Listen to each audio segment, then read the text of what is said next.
आज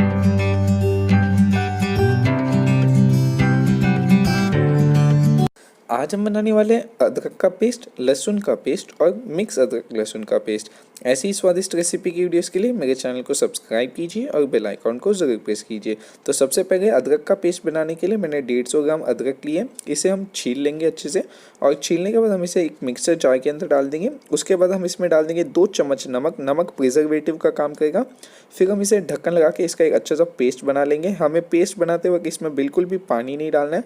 अदरक का पेस्ट थोड़ा सा गाढ़ा होता है, तो हम किसी एयरटाइट कंटेनर में ट्रांसफ़र कर लेंगे। हमारा अदरक का पेस्ट तैयार है। हम इसे ढक्कन लगा के डीप फ्रीज़र में 1 साल तक स्टोर कर सकते हैं। लहसुन का पेस्ट बनाने के लिए यहाँ पे मैंने 250 ग्राम लहसुन लिया।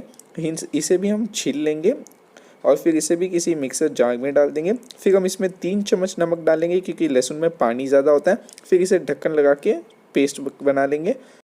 लहसुन का पेस्ट काफ़ी ज़्यादा स्मूथ होता है अदरक के कंपेयर करते हुए। इसे भी हम किसी एयरटाइट कंटेनर में निकाल लेंगे। हमारा लहसुन का पेस्ट भी तैयार हो चुका है। इसे भी हम ढक्कन लगा के डीप फ्रीज में 1 साल तक स्टोर कर सकते हैं। अदरक लहसुन के पेस्ट को अलग अलग रखना ही बेस्ट रहता है। अगर आप इसे मिक्स करना चाहते हैं तो एक बाउल में 2 चम्मच लहसुन का पेस्ट और आधा चम्मच अदरक का पेस्ट लीजिएगा क्योंकि अदरक का पेस्ट काफ़ी ज़्यादा स्ट्रॉन्ग होता है। इसे हम मिक्स कर लेंगे और हमारा अदरक लहसुन का पेस्ट तैयार है।